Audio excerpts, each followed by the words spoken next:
The deer desires to drink from the water brooks and return home, while the predator that it is being stalked by wants to destroy it and wants to kill it. ഇതുപോലെയാണ് ദുഷ്ടനായ പിശാച് പലയിടത്തും പതികിടന്ന് നമ്മുടെ കുടുംബത്തെയും നമ്മുടെ തലമുറയെയും hallelujah ചതിയിലൂടെ അകപ്പെടുത്തി hallelujah സ്തോത്രം അവൻ്റെ പ്രാണനെ കൊണ്ടുപോയിട്ട് ഹല്ലേലൂയ സ്തോത്രം നരകത്തിലേക്ക് തള്ളിയിടണമെന്ന് ദുഷ്ടപിശാച് ആഗ്രഹിക്കുമ്പോൾ ഇന്ന് പൽക്കാല ദുഷ്ടന്റെ കണിയിൽ നിന്ന് വിടുവിക്കാൻ വേണ്ടിയാണ് യേശു കർത്താവ് കടന്നു വരുവാനിടയായി തീർന്നത്. Just like the predator stalks the deer, so the evil one, the Satan, tries to destroy your life and wants to lead you to death. However, our Lord protects us. ഇന്ന് പ്രകാരം നമുക്ക് ചിന്തിപ്പാനിടയായി തീരണം നമ്മുടെ ഹൃദയത്തിലെ ആത്മീയ ദാഹം എന്തുമാത്രം വർദ്ധിക്കുവാനിടയായി തീർന്നിട്ടുണ്ട് എന്ന്. Today, we must examine ourselves and see how much of a spiritual thirst we have for the Lord. അങ്ങനെ ഉണ്ടെങ്കിൽ പല കാര്യങ്ങളും നമ്മൾ മാറ്റിവെച്ച് ആരാധനയ്ക്ക് വേണ്ടി ദൈവത്തെ സ്തുതിക്കുന്നതിൽ, വചനം വായിക്കുന്നതിൽ, പ്രാർത്ഥിക്കുന്നതിൽ, ഉപവസിക്കുന്നതിൽ നമ്മൾ ഒന്നാം സ്ഥാനം കൊടുക്കുവാനിടയായി തീരും. When we have the spiritual thirst within us, then we will give first priority to things of the Lord, coming to worship, reading from the scriptures and praying to Him. ആത്മീയ ദാഹം കുറഞ്ഞു വരുമ്പോഴാണ് നമ്മൾ പലപ്പോഴും മറ്റുള്ള ഓരോ വിഷയത്തിനും ഒന്നാം സ്ഥാനം കൊടുക്കുവാനിടയായി തീരുന്നത്. It is when we lack spiritual thirst that we give other things in our lives a higher priority than things of the Lord. രണ്ട് വിധത്തിലുള്ള ദാഹത്തെ പറ്റി കാണുവാനിടയായി തീരും. ലോകത്തിൽ നമുക്ക് ദാഹം ആവശ്യമാണ്. ആ സമയത്ത് നമ്മൾ ദാഹജലം കുടിക്കാറുണ്ട്. We can see two types of thirst in our lives. The first one is the worldly one, which we quench by drinking water. നമ്മുടെ കർത്താവായ യേശുക്രിസ്തു ഈ ലോകത്തിൽ ജീവിച്ചിരുന്ന സമയത്തും ഏകദേശം 2-ലധികം പ്രാവശ്യം ദൈവത്തിന്റെ വചനത്തിൽ എഴുതിയിട്ടുണ്ട്. ഹല്ലേലൂയ, യേശു കർത്താവിന്റെ ദാഹത്തെ പറ്റി പറഞ്ഞിട്ടുണ്ട്. In the scriptures, we can see that our Lord Jesus Christ had physical thirst at least 2 times. That's been recorded. ഒന്ന് കാണുന്നത് യോഹന്നാൻ സുവിശേഷം 19-ാം അധ്യായത്തിന്റെ 28-ാമത്തെ വാക്യം നമുക്ക് വായിക്കാം. Let's go to John chapter 19 verse 28 please.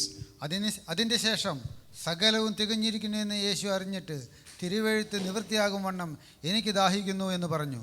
അടുത്ത വാക്യം കൂടെ. അവിടെ പുളിച്ച വീഞ്ഞു നിറഞ്ഞ ഒരു പാത്രം വെച്ചിട്ടുണ്ടായിരുന്നു. അവർ ഒരു സ്പോങ് പുളിച്ച് വീഞ്ഞു നിറച്ച് ഈശോപ്പ് തണ്ടിന്മേലാക്കി അവൻ്റെ വായോടടുപ്പിച്ചു. യേശു പുളിച്ച വീഞ്ഞു കുടിച്ച ശേഷം നിവൃത്തിയായി എന്ന് പറഞ്ഞ് തലചാച്ചു ആത്മാവിനെ ഏൽപ്പിച്ചു കൊടുത്തു. After this, Jesus, knowing that all things were now accomplished, that the scripture might be fulfilled, said, I thirst. Now a vessel full of sour wine was sitting there, and they filled a sponge with sour wine, put it on hyssop, and put it to his mouth. So when Jesus had received the sour wine, he said, It is finished. And bowing his head, he gave up his spirit. യേശുവിന്റെ ക്രൂശ് മരണ സമയത്ത് തിരുവെഴുത്തിൻ പ്രകാരം എന്തറിയാമോ, യേശുവിനെ ക്രൂശിലേറ്റുവാനിടയായി തീർന്നു. ആ സമയത്ത് യേശു ക്രൂശിൽ കിടന്നുകൊണ്ട് പറയാണ്, എനിക്ക് ദാഹിക്കുന്നു എന്ന്. When the appointed time in the scriptures had come, Jesus was crucified on a cross. And at a certain point, according to the scriptures, he said, I thirst. ഇവിടെ രണ്ട് വിധത്തിലുള്ള ദാഹത്തെ പറ്റി കാണുവാനിടയായി തീരും. പകൽ മുഴുവനും യേശുവിനെ അടിച്ച് ഉപദ്രവിച്ചിട്ട് ഹല്ലേലൂയ ക്രൂശ് പച്ചപ്പൈമൻ ക്രൂശെടുത്ത് ദേഹത്ത് വെച്ച് ഗോൽഗോത്ത മലയിൽ നടന്നു പോയപ്പോൾ യേശു കർത്താവിന് ദാഹമുണ്ടായിരുന്നു. ഒന്നത്. രണ്ട്, ലോക ജനത്തെ പറ്റിയുള്ള ആത്മീയ ദാഹം തൻ്റെ ജീവിതത്തിൽ കടന്നു വരുവാനിടയായി തീർന്നു. Two types of thirst can be seen here. The first one was when Jesus was mercilessly beaten and made to carry his cross all the way to the hill of Golgotha, and he felt a physical thirst, an intense physical thirst at this time. But also he had a spiritual thirst for those people whom he had been sent to save. എന്നാൽ കർത്താവിന് കുടിക്കാൻ കൊടുത്തത് എന്നറിയാമോ, പുളിച്ച വീഞ്ഞാണ്. ലോകത്തിലെ ജനം യേശുവിനെ hallelujah അത്ര നികൃഷ്ടമായി കണ്ടിട്ട് പുളിച്ച വീഞ്ഞ് ഹല്ലേലൂയ ഒരു തണ്ടിന്മേലാക്കി അവൻ്റെ വായിൽ ഒഴിച്ചു കൊടുക്കുവാനിടയായി തീർന്നു. യേശു അത് കുടിച്ചില്ല. Praise the Lord. നമുക്ക് കാണുവാനിടയായി തീരും. അവസാനം സകല നിവൃത്തിയായെന്ന് പറഞ്ഞ് ഈ ലോകം വിട്ട് കടന്നു പോകുവാനിടയായി തീർന്നു. And so he was given only sour wine to drink, because that is the level of to which the people around him had stooped in when it came to treating him. And Jesus refused that, and Jesus received that and then gave up his spirit and said, It is finished. രണ്ടാമത് കാണുന്ന യോഹന്നാൻ സുവിശേഷം 4-ാം അധ്യായത്തിൻ്റെ 7-ാമത്തെ വാക്യത്തിലേക്ക് കടന്നു വരുമ്പോൾ ശമരിയക്കാരിയായ സ്ത്രീയുടെ അടുത്തേക്ക് യേശു കടന്നു വന്നിട്ട് ചോദിക്കുകയാണ്, എനിക്ക് കുടിക്കുവാന് തരുമോ എന്ന് ചോദിച്ചു. ഹല്ലേലൂയ, സ്തോത്രം. ഇവിടെ കാണുന്നത് ഒരു ഹല്ലേലൂയ ലോകപ്രകാരമുള്ള ഹല്ലേലൂയ സ്തോത്ര ദാഹമല്ല, ഒരു ആത്മീയ ദാഹത്തോടെ ഒരു വ്യക്തിയെ നേടുവാൻ വേണ്ടി ശമരിയക്കാരുടെ അടുക്കിലേക്ക് ചെല്ലുവാനിടയായി തീർന്നു. The second instance in which a thirst is described in the Bible is in John chapter 4 verse 7, where a Samaritan woman is asked if she is thirsty. ശമര്യക്കാർക്കും ഇസ്രായേൽക്കാർക്കും യഹൂദന്മാർക്കും ഒരുമിച്ച് ഹല്ലേലൂയ അവർ കുടിക്കുകയോ എടുക്കുകയോ ഹല്ലേലൂയ ഗ്ലാസ്സുകൾ അങ്ങോട്ട് ഇങ്ങനെ കൊടുക്കുകയോ ഒന്നും ചെയ്യാറില്ല. അതുകൊണ്ട് അവൾ ചോദിക്കുകയാണ്, നിനക്ക് പാത്രമില്ലല്ലോ കുടിക്കുവാൻ എന്ന് ചോദിക്കുവാനിടയായി തീർന്നു. Usually there is no social interaction between Israelites and Samaritans, and when the Samaritan woman was asked this question, she said, you have no vessel to drink from. And verse 14 കടന്നു വരുമ്പോൾ കാണുവാനിടയായി തീരും. യേശു കർത്താവ് പറയാണ്, ഞാൻ കൊടുക്കുന്ന വെള്ളം കുടിക്കുന്നവന് ഒരു നാൾ ദാഹിക്കയില്ല എന്ന് ശമര്യക്കാരിയോട് എടുത്ത് പറയുവാനിടയായി തീർന്നു. When we come to verse 14, we can see Jesus telling her that whoever drank from the water that he gave would never thirst. അത് മാത്രമല്ല, ഞാൻ കൊടുക്കുന്ന വെള്ളം അവൾ നിത്യജീവിതത്തിലേക്ക് പൊങ്ങുന്ന നീരുറവയായി തീരുമെന്ന് ദൈവത്തിന്റെ വചനത്തിൽ എഴുതിയിരിക്കുന്നു. And also he told her that the water that he gave would be a wellspring of eternal life. Praise the Lord. ലോകത്തിലെ വെള്ളം കുടിച്ചു കഴിഞ്ഞാൽ വീണ്ടും വീണ്ടും ദാഹിക്കുമ്പോൾ ദൈവം കൊടുക്കുന്ന വെള്ളം ഉണ്ടല്ലോ, സമൃദ്ധിയായുള്ള വെള്ളമാണ്. ആത്മീയ ദാഹം ശമിപ്പിക്കുവാൻ ദൈവത്തിന്റെ വചനമാകുന്ന വെള്ളം ഇന്ന് പൽക്കാലം നമ്മുടെ മധ്യേ ദൈവത്തിന്റെ പരിശുദ്ധാത്മാവ് നൽകുവാൻ ആഗ്രഹിക്കുന്നു. Today the Holy Spirit desires to give you that spiritual drink which quenches your spiritual thirst rather than the worldly drink that makes you thirsty even more. യേശു നോക്കുന്ന എത്ര പേര് ദാഹത്തോടെ ആത്മീയ ദാഹത്തോടെ ദൈവസന്നിധിയിലായിരിക്കുന്നുണ്ടോ അവർക്ക് വേണ്ടുവോളം കൊടുക്കുവാൻ അവന്റെ പക്കലുണ്ട്. Today there is plenty available with the Lord, so that if you have spiritual thirst you will be fully quenched. ആ ശമര്യക്കാരിയെ യഥാർത്ഥമായി യേശുവിനെ കണ്ടുമുട്ടി കഴിഞ്ഞപ്പോൾ അവൾ കൊണ്ടുവന്ന ആ പാത്രം പോലും അവിടെ വെച്ചിട്ട് അവൾ ഓടി ഗ്രാമത്തിൽ കടന്നുപോയിട്ട് ഞാനൊരു മശിഹായെ കണ്ടെത്തിയിരിക്കുന്നെന്ന് വചനം വിളിച്ചു പറയുവാനിടയായി തീർന്നു.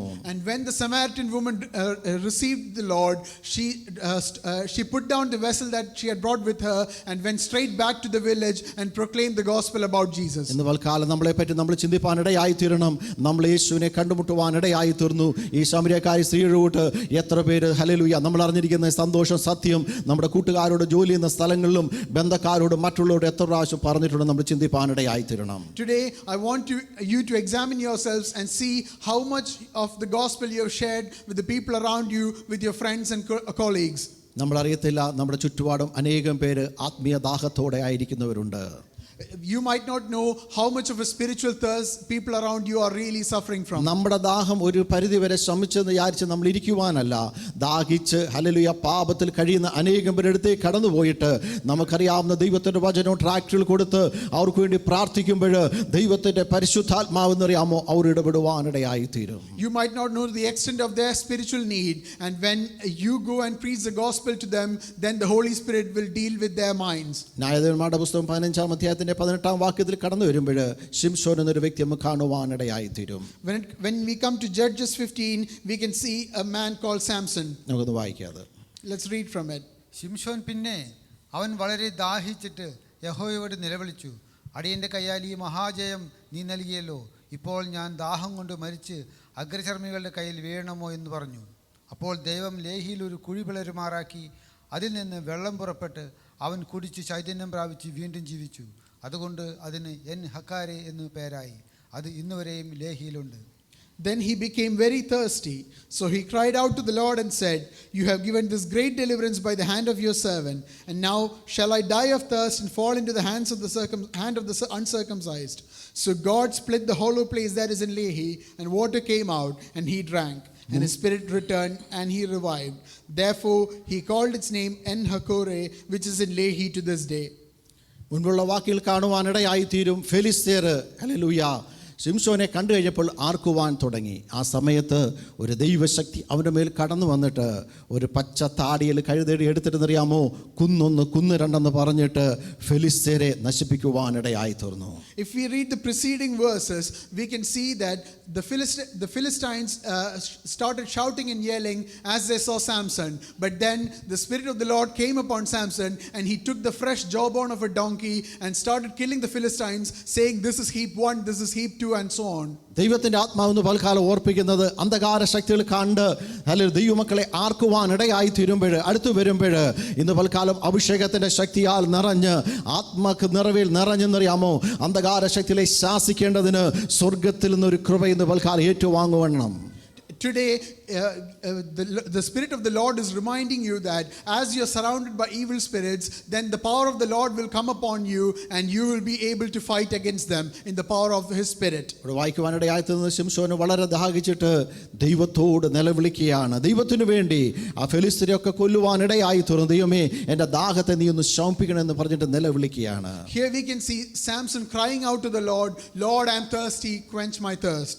ആ യഥാർത്ഥ ഹൃദയത്തോടെ, ആ ആഗ്രഹത്തോടെ, ഹല്ലേലൂയ, ദാഹത്തോടെ ദൈവത്തോട് നിലവിളിക്കുന്നുണ്ടോ, അവർക്ക് വേണ്ടി ചില അത്ഭുതങ്ങൾ ദൈവം നമ്മുടെ കണ്ണിന് മുൻപാകെ തുറക്കുവാനിടയായി തീരും. Whoever cries out to the Lord in distress and does so sincerely, then the Lord will open doors for them. അവന് ദൈവം കൊടുത്തത് സാധാരണ ജയമല്ല, അവിടെ എഴുതിയിരിക്കുന്നത് മഹാജയം കൊടുക്കുവാനിടയായി തീർന്നു. And the Lord gave him a mighty and great deliverance. ദൈവമക്കൾക്ക് വേണ്ടി പറഞ്ഞു, It wasn't an ordinary deliverance, it was a great deliverance. ദൈവമക്കൾക്ക് വേണ്ടി ഒരുക്കി വെച്ചത് സാധാരണ ജയമല്ല, അല്പനാൾ കഴിഞ്ഞാലും ഒരു മഹാജയം ദൈവം നമുക്ക് വേണ്ടി ഒരുക്കി വെച്ചിട്ടുണ്ട്. The deliverance that the Lord has kept for his children is not an ordinary deliverance, but rather a great deliverance. Hallelujah. ദുഷ്ടപിശാചും അവരുടെ കൂടെ പോകുന്ന ആൾക്കാർക്ക് ഹല്ലേലൂയ സ്തോത്രം ജയമുണ്ടെന്ന് നമ്മൾ ചിന്തിച്ചാലും സ്വദേശീയമായ പക്ഷവിഷം പോലെ മാത്രമേ അവൾ കാണത്തുള്ളൂ. പിന്നെ വരുമ്പോൾ അതിനെ കാണുന്നില്ല എന്ന് ദൈവത്തിന്റെ വചനത്തിൽ കാണുന്നു. For the people who follow the evil one, they will receive only a certain localized victory, and we see that they will only grow up to be a local tree of a tree of local prominence, but grow no further. എന്നാൽ ദൈവമക്കൾക്ക് അപ്രകാരമല്ല. ക്രിസ്തുവാകുന്ന പാറമേൽ അടിസ്ഥാനമിട്ട ദൈവമക്കളുണ്ടല്ലോ, അവരെന്നും നീക്കുമായി തലമുറയായി ദൈവസന്നിധിയിൽ വസിക്കുവാനിടയായി തീരും. But for a child of God who has put their faith in the Lord and whose rock is Christ, they will continue for generation to generation and they will continue to grow. പ്രാർത്ഥിക്കുന്ന ദൈവമക്കൾക്ക് വേണ്ടി അത്ഭുതം ചെയ്താണ് ഇവിടെ കാണുവാനിടയായി തീർന്നത്. അപ്പോൾ ദൈവം അടങ്ങിയിരുന്നില്ല. ലേഖയിൽ എന്ത് അറിയാമോ, ഒരു കുഴി പിളറുമാറാക്കി. അതുവരെയും ഇല്ലാത്തൊരു കുഴി തൻ്റെ ദാസന് വേണ്ടി പ്രാർത്ഥനയുടെ മുൻപായി എന്തറിയാമോ തുറന്നു കൊടുക്കുവാനിടയായി തീർന്നു. And then the Lord heard the voice of his servant and he opened a great pit in that region and it started filling up with a spring of water. ദൈവത്തിൻ്റെ ആത്മാവ് ഓർപ്പിക്കുന്ന പൽക്കാലം പല വിഷയത്തോടെ പ്രാർത്ഥനയോടെ ദൈവസ്ഥലായിരിക്കും ദൈവമക്കളോട് ദൈവത്തിൻ്റെ ആത്മാവിനെ ഓർപ്പിക്കുവാനുള്ളത്. ഇന്ന് പൽക്കാലം നിങ്ങൾ കണ്ട് അല്ലെങ്കിൽ അതിശയം കൂറുമാറ് നിങ്ങളുടെ മുൻപിൽ അത്ഭുതത്തിൻ്റെ വഴി ദൈവം തുറക്കുവാനിടയായി തീരും. Today, for the child of God who's praying before him, I want to tell you that the Lord will open up a great door of victory for you and you will taste victory even if you have to wait a bit. അതിന് മുൻപിലില്ലാത്തൊരു കുഴിയാണ് ദൈവം ആ പ്രാർത്ഥനയുടെ മുൻപാകെ ആ sudden കൊണ്ട് പെട്ടെന്ന് അല്ലെങ്കിൽ ആ കുഴി തുറന്നിട്ട് അതിൽ നിന്ന് മാത്രമല്ല ധാരാളം വെള്ളം കടന്നു വരുവാനിടയായി തീർന്നു. And then the Lord created a pit that was not there at all before and then he filled it with water. അവൻ കടന്നു ചെന്നിട്ട് അതിൽ നിന്ന് കുടിച്ചിട്ട് വെറുതെ ഇരുന്നില്ല, ഒരു ചൈതന്യം പ്രാപിക്കുവാനിടയായി തീർന്നു. And when Samson went to drink that from that well, his spirit revived within him. ദൈവത്തിന്റെ ആത്മാവ് ഓർപ്പിക്കുന്ന എവിടെയെങ്കിലും നിർജീവമായിരിക്കുന്ന അവസ്ഥ നിങ്ങളുടെ ജീവിതത്തിൽ ഉണ്ടെങ്കിൽ ആത്മാവിന്റെ നദിയിൽ നിന്ന് വേണ്ടുവോളം കുടിക്കുമ്പോൾ ആ നിർജീവന അവസ്ഥയെ ചൈതന്യമാക്കി തീർക്കുവാൻ ദൈവത്തിന് പ്ലാനും പദ്ധതിയുമുണ്ട്. For you, the child of God who is exhausted, when you drink from the spring of life that comes from the Lord, he will revive your spirit. ശത്രുക്കളുടെ മുൻപാകെ മേശ ഒരുക്കുന്ന ദൈവമാണ് നമ്മുടെ ദൈവം. The Lord prepares a table before your enemies. നമ്മളെ തള്ളിക്കളയുന്ന ഒരു ദൈവമല്ല. He is not a Lord who rejects you. നമ്മുടെ പ്രാർത്ഥന അല്പം മറുപടി താമസിച്ചാലും തക്ക സമയമാകുമ്പോൾ ദൈവത്തിന്റെ അത്ഭുതത്തിന്റെ പ്രവൃത്തി നമ്മുടെ കണ്ണുകൊണ്ട് കണ്ട് കർത്താവേ ഇത്രത്തോളം കൊണ്ടുവരുവാൻ ഞാനും എൻ്റെ കുടുംബം ഒന്നുമില്ല എന്ന് പറഞ്ഞ് ദൈവത്തെ സ്തുതിക്കുവാനും ആരാധിപ്പാനും ഇടയായി തീരും. അതുകൊണ്ട് ഹല്ലേലൂയ ദിവസങ്ങൾ ചില ചൈതന്യവും ബലവും പ്രാർത്ഥിക്കുവാനിടയായി തീരണം. Even when you think that the answer to your prayer is getting delayed, it is definitely coming and then the Lord will raise you up and give you a mighty deliverance. ദൈവം തുറന്നൊരു ഉറവയാണെങ്കിൽ അത് വറ്റിപ്പോകുന്ന ഉറവയല്ല, നിനക്ക് മാത്രമല്ല നിന്റെ തലമുറയ്ക്കും വേണ്ടുവോളം കുടിക്കുവാൻ അതിനകത്ത് വെള്ളം ദൈവം കരുതി വെച്ചിട്ടുണ്ട്. If the Lord opens a spring for you, it will not be just for you but also for your succeeding generations and you will all be satisfied. അതിനെന്താണ് വേണ്ടി? എനിക്ക് നിനക്കൊരു ദാഹം ആവശ്യമാണ്. But what do you need to achieve this? You need a spiritual thirst. thirst. ലോകപ്രകാരമുള്ള ദാഹമല്ല, ഒരു ആത്മീക ദാഹം. ഇന്ന് പൽക്കാല ദൈവമക്കൾ ദൈവത്തോട് പ്രാർത്ഥിച്ചാൽ, കർത്താവേ, ഞാൻ മാത്രമല്ല, എൻ്റെ ചുറ്റുപാടും കിടക്കുന്ന അനേകം പേര് യേശുവിനെ കണ്ടുമുട്ടുവാനുള്ള ഒരു ആത്മീക ദാഹം, ഒരു ബർഡൻ എൻ്റെ ഹൃദയത്തിന് മേൽ ഇടണമേ. ദൈവത്തോട് പ്രാർത്ഥിച്ചാട്ട്. Today, if you could pray to the Lord, Lord, can you give me not a worldly thirst, but rather a spiritual thirst, so that the people around me can also be satisfied. Praise the Lord. ലോകപ്രകാരമുള്ള ദാഹമുണ്ടെങ്കിൽ കടയിൽ പോയി ഒരു വെള്ളം വാങ്ങിച്ച് കുടിച്ചു കഴിഞ്ഞാൽ ദാഹം തീരുവാനിടയായി തീരും. If you have worldly thirst, you can drink from a bottle of water and you will be your thirst will be quenched. എന്നാൽ ആത്മീയ ദാഹത്തിന് കൊടുക്കുവാൻ ദൈവത്തിന്റെ വചനത്തിന് മാത്രമേ കഴിയത്തുള്ളൂ. But only the word of God can quench your spiritual thirst. അത് ദൈവത്തോട് അടുത്ത് വന്നെങ്കിൽ മാത്രമേ ആത്മീയ ദാഹം ശമിപ്പിക്കുവാനിടയാകത്തുള്ളൂ. Your spiritual thirst can only be quenched if you come close to the presence of the Lord. Mathai സുവിശേഷം 5-ാമത്തെ 6-ാമത്തെ വാക്യം ഇങ്ങനെ വായിക്കും, നീതിക്ക് വിശന്ന് ദാഹിക്കുന്നവർ ഭാഗ്യവാന്മാരെന്ന്. In Matthew chapter 5 verse 6 we read, blessed are those who hunger and thirst for righteousness, for they shall be filled. Praise the Lord. ഇന്ന് പൽക്കാലം ഏതെങ്കിലും നീതിക്ക് വേണ്ടി നീ വിശന്ന് ദാഹിക്കുന്നുവെങ്കിൽ, ഹല്ലേലൂയ, നമ്മുടെ ദൈവം അതിന്റെ കൂടെ നിന്നിട്ട് ആ ദാഹത്തെ ശമിപ്പിക്കുവാൻ ശക്തനായ ഒരു ദൈവത്തെയാണ് ഇന്ന് പൽക്കാലം ആരാധിക്കുന്നത്. കരങ്ങൾ ദൈവത്തിന് സ്തോത്രം ചെയ്താട്ട്. Hallelujah. So today, if you are hungering and thirsting for righteousness and justice, then you have come to the right place, to the Lord who can satisfy you. ലോകത്തിലെ പല വെള്ളം കുടിച്ചാലും നമുക്ക് തൃപ്തിയില്ല.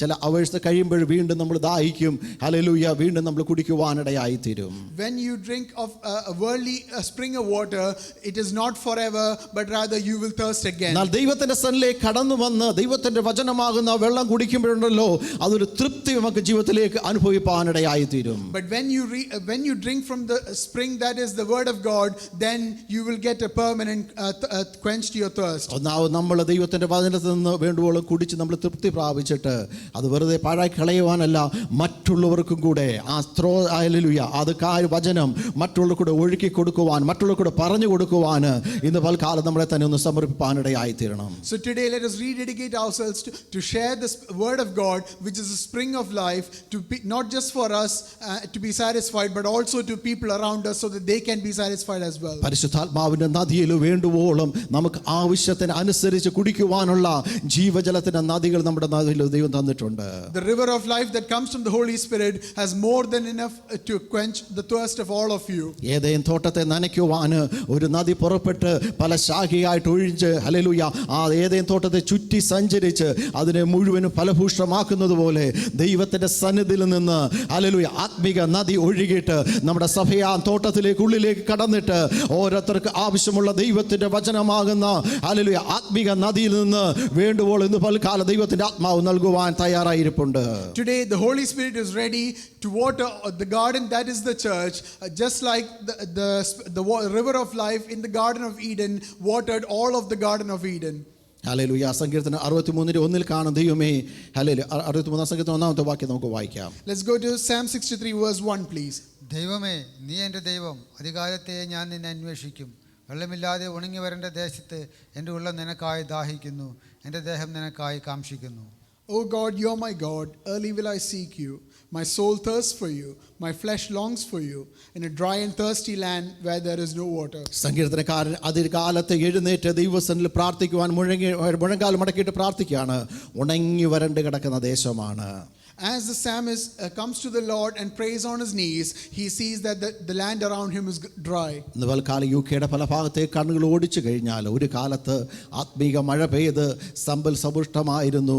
അല്ല, കിങ് ജെയിംസ് വേർഷൻ ബൈബിള് അനേക മുഴങ്കാലിൽ നിന്ന് പ്രാർത്ഥിക്കുന്ന ദൈവദാസന്മാർ, ലോകം മുഴുവൻ അറിയുന്ന ദൈവദാസന്മാർ യുകെയുടെ മണ്ണിൽ ജനിക്കുവാനിടയായി തീർന്നു. എന്നാൽ ട്രൈ ലാൻഡായിട്ട് ഈ ഭൂമി കിടക്കുമ്പോൾ ദൈവമായ കർത്താവ് കേരളത്തിൽ നിന്ന് ഇവിടെ എന്നെ നിങ്ങളെ കൊണ്ടുവന്നത് അധികാലത്തെ മുഴങ്കാലം മടക്കി ദൈവസന്നിധിയിൽ പ്രാർത്ഥിച്ചു കഴിഞ്ഞാൽ ദൈവത്തിന്റെ ആത്മാവ് ഓർപ്പിക്കുന്നത് ഈ ദേശം, ഹല്ലേലൂയ, ആത്മിക മഴയാൽ സമ്പൽ പുഷ്ടമായി തീരുവാനിടയായി തീരും. Today if you look around the UK, you can see the places of spiritual drought around you, and this was once a place that gave birth to the King James version of the Bible and sent out missionaries throughout the world. But the Lord has brought you and me from the land of Kerala to this place, so that you may also water this place spiritually and bring about a spiritual fruitfulness back to this land. ഇവിടെ സങ്കീർത്തനക്കാരൻ എഴുതിയിരിക്കുന്നത് അധികാലത്തെ ഞാൻ കിടന്ന് ഉറങ്ങുന്നല്ല, അധികാലത്തെ എന്തെന്നറിയാമോ, എൻ്റെ ഉള്ളം, hallelujah, ദൈവത്തിന് വേണ്ടി ഒരു ദാഹം ദാഹത്തോടെ എഴുന്നേൽക്കുവാനിടയായി തീരുമെന്ന്. Here the psalmist says that I will seek you and I will thirst for you early in the morning and I will search for you. ദൈവത്തിൻ്റെ ആത്മാവ് ഓർപ്പിക്കുന്നത് ദൈവസന്നിധിയിൽ ഹല്ലേലൂയ ആത്മീയ ദാഹത്തോടെ നമ്മുടെ കണ്ണിൽ നിന്ന് കണ്ണുനീർ ഓരോന്നും വീണ് ഈ ദേശങ്ങളിൽ നമ്മുടെ ആയിരിക്കുന്ന ഭവനങ്ങളിൽ നനയപ്പെടുന്നുവെങ്കിൽ അവിടുന്ന് ചില ആത്മാക്കൾ ദൈവസന്നിധിയിൽ എഴുന്നേൽക്കുവാനിടയായി തീരും. Today, if you're ready to water this land around you with the tears of prayer, then the Lord will bring about fruit and raise up people for him. കഴിഞ്ഞ നാളിൽ അനേക ദൈവദാസന്മാർ യുകെയുടെ മണ്ണിലെടുത്ത് പഠിച്ചു കഴിഞ്ഞാൽ അവർക്ക് ഇന്നറിയാമോ മുഴങ്കാലുകൾ അനേക ദിവസങ്ങൾ മടക്കി ദൈവത്തിൽ പ്രാർത്ഥിച്ച മുഖാന്തരമാണ് ഈ ദേശത്ത് ഉണർവിന്റെ കാറ്റടിക്കുവാനിടയായി തീർന്നത്. If you examine the spiritual history of this place, you can see that it is because of men of God who thirsted for the Lord, that the fruit of the Spirit came down upon this land. ഈ ദേശം വരണ്ട് കിടക്കുമ്പോൾ നമുക്ക് ദൈവത്തോട് പ്രാർത്ഥിക്കാം, കർത്താവേ ഒരു ആത്മീയ മഴ ഈ ദേശത്തിൽ അയക്കണമേ. നമുക്ക് ദൈവത്തോട് പ്രാർത്ഥിക്കാം. As you see the spiritual drought of the people around you, then let us pray to the Lord. Lord, can you bring about a spiritual shower so that it is fruitful again? സങ്കീർത്തനം 143:6 നമുക്ക് വായിക്കാം.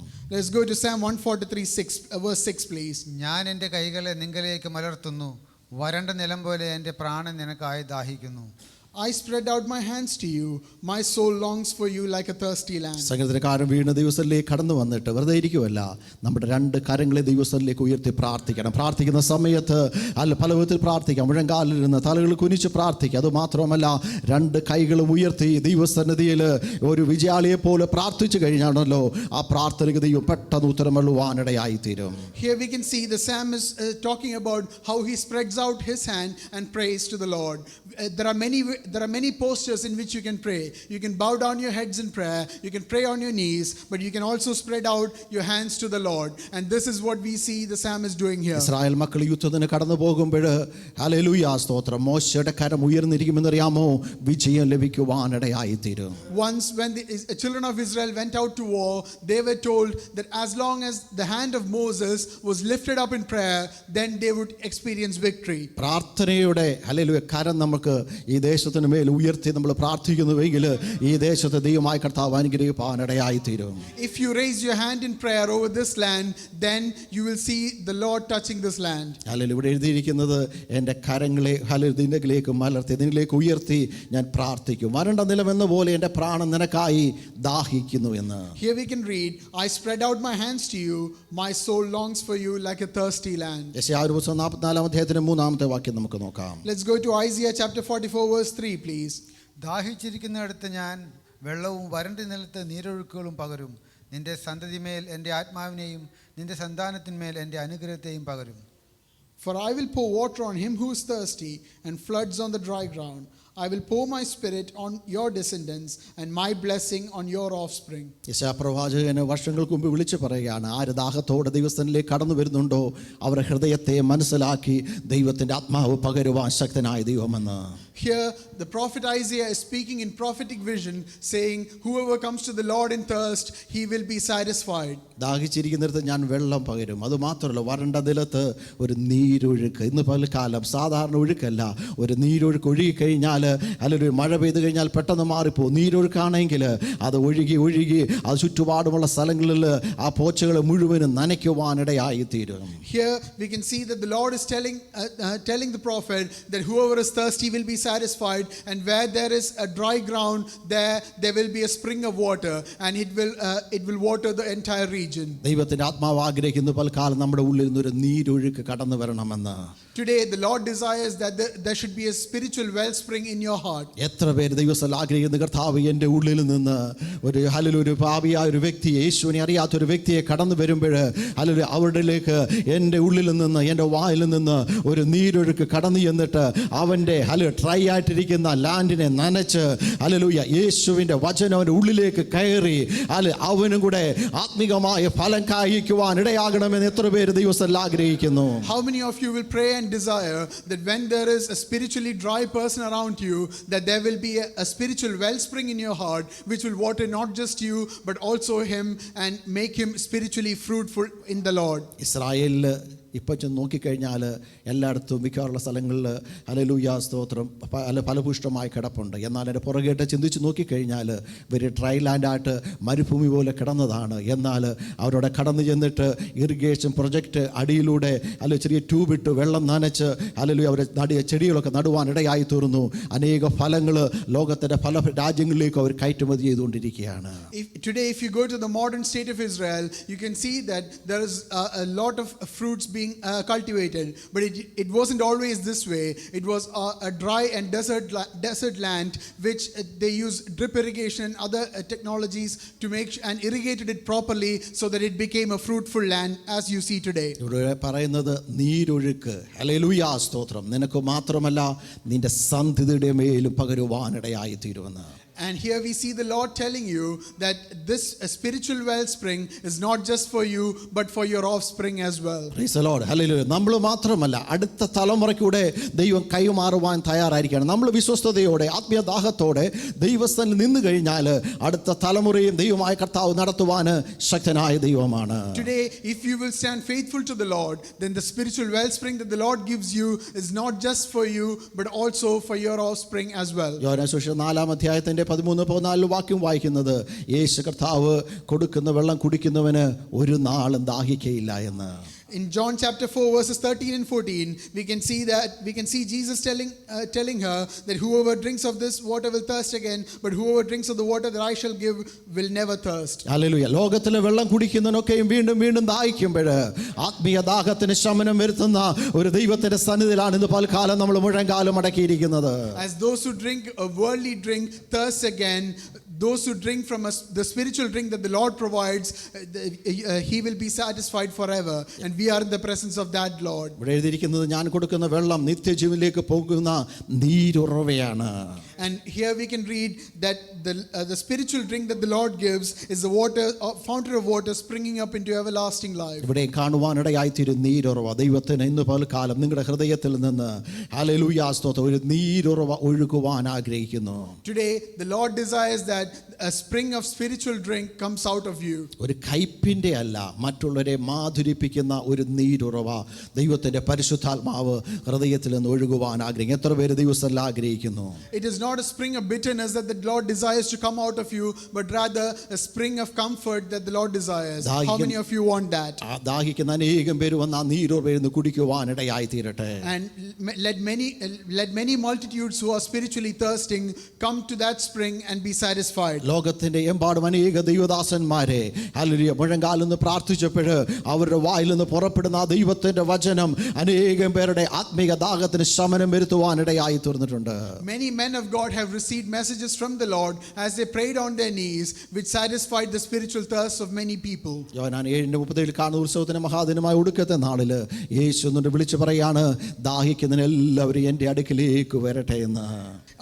In John chapter 7 verse 37, we can see Jesus standing on the last day of the great feast and saying, if anyone thirsts, let him come to me and drink. എന്നിൽ വിശ്വസിക്കുന്നവരുടെ ഉള്ളിൽ നിന്ന് തിരുവെഴുത്ത് പറയുന്നത് പോലെ എങ്ങനെയാണ്? എല്ലാവരും ഒന്ന് പറഞ്ഞേ, ജീവജലത്തിന്റെ നദികൾ എന്ത് ചെയ്യും? ഇന്ന് പൽക്കാല ജീവജലത്തിന്റെ നദികൾ എന്നിൽ കൂടെ നിങ്ങളിൽ കൂടെ ഒഴുകുവാൻ ദൈവം ആഗ്രഹിക്കുകയാണ്. In verse 38 we read, he who believes in me, as the scripture has said, out of his heart will flow rivers of living water. Today the Lord desires that the springs of living water will come out from you. Hallelujah. ദൈവം hallelujah നമ്മൾ ഓരോരുത്തരും തെരഞ്ഞെടുത്ത് ഈ ദേശത്ത് കൊണ്ടുവന്നതിന് ഉദ്ദേശമുണ്ട്. നമ്മുടെ വായിൽ കൂടെ ആ ജീവജലത്തിന്റെ നദികൾ ഒഴുകുമ്പോൾ ഹല്ലേലൂയ അനേകം പേര് ഓടി വരുവാനിടയായി തീരുവാനിടയായി തീരും. Today there is a clear reason why the Lord has brought you here to this land, which is that the flow of living water will come out from you and water those around you. Hallelujah. ഇനി വെളിപ്പാട് പുസ്തകം 7:15 കാണുന്നത് നമ്മൾ സിംഹാസനം ഇരിക്കുന്ന ആലയത്തിൻ്റെ രാപ്പകൽ ദൈവത്തെ ആരാധിച്ചുകൊണ്ടിരിക്കുമ്പോൾ അതിൻ്റെ അടിയിൽ നിന്നും എന്തറിയാമോ 16-ാമത്തെ വാക്കിൽ വായിക്കുന്നത് ഇനി അവന് വിശക്കുകയില്ല ദാഹിക്കുകയുമില്ല. ഹല്ലേലൂയ സ്തോത്രം. സ്വർഗത്തിൽ സിംഹാസനം ഇരുന്നുകൊണ്ട് യുഗായുഗം ദൈവത്തെ മുഖത്ത് നോക്കി ആരാധിക്കുവാനിടയായി തീരും. When we come to Revelation chapter 7 verses 15 and 16, we can see that we will go to a place where there is neither hunger nor thirst, and we will worship the Lord forever and ever. കാലം ആ നീരുറവ നമ്മുടെ ജീവിതത്തിൽ hallelujah ആത്മീയ hallelujah ഒഴുകുവാനിടയായി തീരണം. നമുക്ക് ദൈവത്തോട് പ്രാർത്ഥിച്ചാട്ടെ. Today let us pray that flow of living water will come out of you. ഇവിടെ എഴുതിയിരിക്കുന്നത് മാൻ നീർത്തോളിലേക്ക് ചെല്ലുവാൻ കാംക്ഷിക്കുന്നത് പോലെ ദൈവമേ എൻ്റെ ആത്മാവ് നിന്നോട് ചേരുവാൻ കാംക്ഷിക്കുന്നുവെന്ന്. Here we read, coming back to the psalm, we read, as the deer pants for the water brooks, so pants my soul for you, O God. രണ്ടാമത്തെ വാക്യത്തിൽ വായിക്കുന്നത് എൻ്റെ ആത്മാവേ അല്ലെങ്കിൽ ദൈവത്തിനായി ജീവനുള്ള ദൈവത്തിനായി തന്നെ ദാഹിക്കുന്നുവെന്ന്. In verse 2 we read, my soul thirsts for God, for the living God. നമ്മുടെ ദൈവം ജീവനുള്ള ദൈവമാണ്. അതിനുവേണ്ടി നമ്മൾ ദാഹിക്കുവാനിടയായി തീരട്ടെ. Our God is a living God, and let us pray for the living water. അടുത്ത എഴുതിക്കുന്നത് ഞാൻ എപ്പോൾ ദൈവസന്നിധിയിൽ ചെല്ലുവാൻ ഇടയായി തീരും. ഒരു ക്വസ്റ്റ്യൻ മാർക്ക് ഇട്ട് ചോദിക്കുകയാണ്. നമ്മുടെ ജീവിതത്തിലും ആഗ്രഹമുണ്ടായിരിക്കണം, അടുത്ത ദിവസം എപ്പോൾ ഞാൻ ദൈവസന്നിധിയിൽ ചെല്ലുവാൻ ഇടയായി തീരും എന്നുള്ള ആകാംക്ഷയോടെ നമ്മളായിരിക്കണം. In the next line, the psalmist poses a question, when shall I come and appear before God? And just like that, we should live in earnest expectation of when we will come before the Lord. ആലയത്തിൽ കടന്നു വന്നാൽ എന്തെല്ലാം ഉണ്ടായിരിക്കണമെന്നാണ് നാലാമത്തെ വാക്യം എഴുതിയിരിക്കുന്നത്. ഉത്സവം ആചരിക്കുന്ന പുരുഷാരത്തിന്റെ ഘോഷത്തോടും സന്തോഷത്തോടും കൂടെ സമൂഹ മധ്യേ ചെല്ലുവാനിടയായി തീരണം. In verse 4, we are told how to come into the presence of the Lord. Here the psalmist says, he will come with a voice of joy and praise with the multitude that kept a pilgrim feast. ആരാധന സ്ഥലത്ത് വന്നിട്ട് നമ്മൾ വെറുതെ ഇരിക്കുവാനല്ല, അവിടെ ചെന്നിട്ട് എൻ്റെ ഉള്ളം ദൈവത്തിന്റെ സന്നിധിയിൽ പകരുവാനിടയായി തീരണം. Today you should not come to the presence of the Lord with a complacent heart, but rather you should be able to pour out your soul within you in the presence of the Lord. ഇന്ന് പൽക്കാലം ആവലോടെ ആകാംക്ഷയോടെ പ്രാർത്ഥനയോടെ പല വിഷയങ്ങളുമായിട്ട് ഇരിക്കുമ്പോൾ ദൈവസ്ഥാനത്തിൽ ഒരു പാത്രത്തിൽ നിന്ന് വേറൊരു പാത്രത്തിലോട് വെള്ളം പകരുന്നത് പോലെ നമ്മുടെ ആവശ്യങ്ങളെ ആഗ്രഹങ്ങളെ ദൈവസ്ഥാനത്തിൽ പ്രാർത്ഥനയാകുന്നതിലൂടെ ആ വെള്ളത്തിലൂടെ പകരുന്നുവെങ്കിൽ ഹല്ലേലൂയ ദൈവത്തിന്റെ ആത്മാവ് ശമനമായി ഭവനത്തിലേക്ക് കടന്നു പോകുവാനിടയായി തീരും. Today if you have come here in anxiety and pain, if you pour out your soul in the presence of the Lord, then the Lord will send you home in comfort. അഞ്ചാമത്തെ വാക്യത്തിൽ വായിക്കേണ്ട ആത്മാവേ നീ വിഷാദിച്ച് ഉള്ളിൽ ഞരങ്ങുന്നത് എന്ത്? In verse 5 we read, why are you cast down, O my soul? ദൈവത്തിൽ പ്രത്യാശ വെക്കുക. Hope in God. ഇന്ന് പൽക്കാലം നമുക്ക് പ്രത്യാശ വെക്കുവാന് യേശുവിൽ മാത്രമേ ഉള്ളൂ. Today if you can place your hope in any person, you can only place it in Jesus Christ. ലോകത്തിലോ സമ്പത്തിലോ മക്കളിലോ എന്തിലോ നമ്മൾ പ്രത്യാശ വെച്ചാൽ അതൊക്കെ നശ്വരമാണ്. If you put your hope in your children, in your money, it will all go away. എന്നാൽ ദൈവത്തിൽ പ്രത്യാശ വെച്ചാലുണ്ടല്ലോ ആ ദൈവം നമ്മളെ അന്ത്യം വരെ കാക്കുവാൻ ശക്തനായ ദൈവമാണ്. But if you place your hope in God, then the Lord is capable of keeping you safe until the last day. അവൻ എൻ്റെ മുഖപ്രകാശി എൻ്റെ ദൈവം എന്ന് പറയുന്നു. ഞാൻ ഇനി അവനെ സ്തുതിക്കുവാനിടയായി തീരും. For I shall yet praise him for the help of his countenance. ഇന്ന് പൽക്കാലം ദൈവത്തെ സ്തുതിക്കുവാനിടയായി തീരട്ടെ. Today let us praise the Lord. ഞായറാഴ്ച കടന്നു വന്നിട്ട് വെറുതെ കടന്നു പോകുവാനല്ല. ഇന്ന് പൽക്കാലം നമ്മൾ കേട്ടതുപോലെ ഒരു ആത്മീക ദാഹത്തോടെ ഹല്ലേലൂയ ആരെങ്കിലും ദൈവസ്ഥലായിരിക്കുന്നുവെങ്കിൽ ഹല്ലേലൂയ ജീവജലത്തിന്റെ നദികൾ ഇന്ന് പൽക്കാലം ഒഴുകുന്നുണ്ട്. ഹല്ലേലൂയ സ്തോത്രം. അത് നിന്നു പോയിട്ടില്ല. പരിശുദ്ധാത്മാവിന്റെ നദി ഒഴുകി ഒഴുകി ഒഴുകി എന്നിലേക്ക് കടന്നു വന്ന് എന്നെ നിറയ്ക്കണമേ. നമുക്ക് ദൈവത്തോട് പ്രാർത്ഥിക്കാം. ഈ വചനങ്ങൾ ആ ദൈവമായ കർത്താവ് നമ്മളെ സഹായിക്കട്ടെ. Today let us not go back to our homes as we have come to this place, but rather let us pray to the Lord that the river of life that springs from the Holy Spirit will water us and quench our spiritual thirst. May the Lord bless us by these